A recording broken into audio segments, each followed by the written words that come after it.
बिस्मिल्लाहिर्रहमानिर्रहीम। अस्सलाम वालेकुम दोस्तों, आज भी मैं आप लोगों को अहम न्यूज़ देने वाला हूँ कि वज़ीर आज़म पाकिस्तान इमरान खान के मामले ख़ुसूसी बराए समंदर पार पाकिस्तानी जुल्फ़ी बुखारी ने कहा है कि सऊदी अरब से वापसी के ख्वाहिशमंद पाकिस्तानियों को मरहला वार वतन वापस लाने के लिए हफ्ते में 2 परवाज़ें शुरू कर रहे हैं। इनका कहना था कि मरीज़ों और मैयतों की पाकिस्तान मुंतकिली को भी तरजीही फहरिस्त में शामिल कर रहे हैं। बुध को वजारत समंदर पार पाकिस्तानीज़ की जानिब से सऊदी अरब में मुकीम पाकिस्तानी कम्यूनिटी के अरकान और पाकिस्तान तहरीक इंसाफ के रहनुमाओं के साथ वर्चुअल टाउन हॉल इजलास मुनक़िद किया गया। इजलास में कम्यूनिटी लीडर्स के अलावा पाकिस्तानी सफ़ीर और कौंसल जनरल जद्दा ने भी शिरकत की। 1.5 घंटे से ज़ायद वक्त तक जारी रहने वाले इजलास में कम्यूनिटी लीडर की जानिब से मुख्तलिफ़ मसाइल की निशानदेही की गई और मामले ख़ुसूसी और सफारतखाने से सवालात भी किए गए।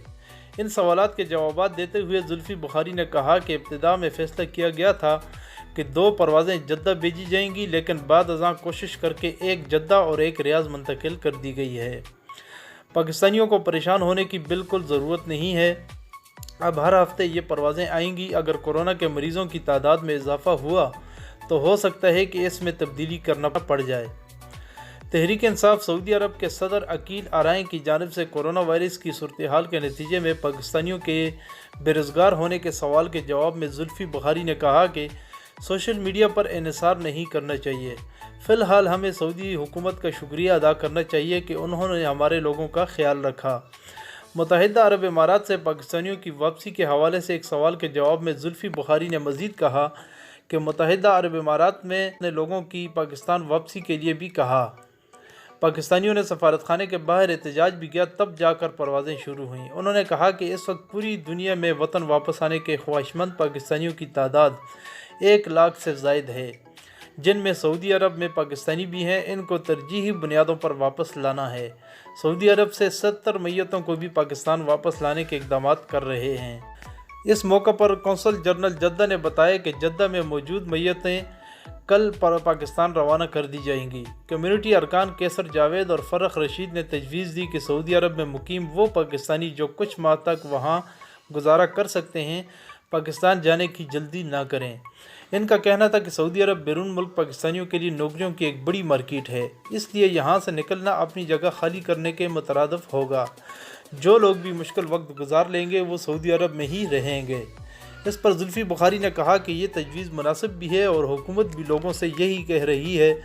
1 माह से ट्रैवल एजेंट बना हुआ हूँ। ज़्यादातर लोग अपने बच्चियों के टिकट के लिए सिफारिश करते हैं। इनको ये बात समझ नहीं आती कि इकानमी क्लास की टिकट दरअसल मज़दूर का पहला हक होता है। पाकिस्तान सऊदी अरब फ्रेंडशिप ऑर्गेनाइजेशन के सदर चौधरी खालिद रशीद ने कहा कि हुकूमती सतह पर सऊदी कंपनियों बिलखुसूस लिमोजीन टैक्सी कंपनियों के ड्राइवरों को एडवांस तनख्वाह दिलवाई जाए और यही तरीक़ाकार बाकी शोबों में भी अपनाया जाए। इस पर सऊदी अरब में पाकिस्तानी सफ़ीर राजा अली एजाज़ ने कहा कि इन कंपनियों से सरकारी सतह पर बात करने का इख्तियार सफारतखाने के पास नहीं है। उन्होंने मज़ीद कहा कि सऊदी अरब में 24 घंटे के कर्फ्यू के दौरान भी सफारतखाने के अफसरान 100 किलोमीटर का सफ़र करके भी अपने लोगों को राशन पहुँचाते रहे हैं और पहुँचा रहे हैं। इनके बकौल अब भी पूरे सऊदी अरब में जिसको जहाँ भी राशन की ज़रूरत है हमें इत्तला करें, हम इनको राशन की फराहमी यकीनी बनाएंगे। कम्यूनिटी की दरख्वास्त पर जुल्फ़ी बुखारी ने सफ़ीर से कहा कि पाकिस्तानी स्कूलों की फ़ीस माफ़ी या कमी के हवाले से भी फ़ैसला किया जाए। अगर सबकी माफ़ नहीं की जा सकती तो भी मुस्तहिक अफराद का मामला ज़रूर देखा जाए। इनका मज़ीद कहना था कि हमें ये याद रखना चाहिए कि इन स्कूलों का बुनियादी मकसद पाकिस्तानी बच्चों की तालीम ही है। ये थी आज का अहम न्यूज़। इस तरह मिलते हैं एक नई वीडियो के साथ। अस्सलाम वालेकुम।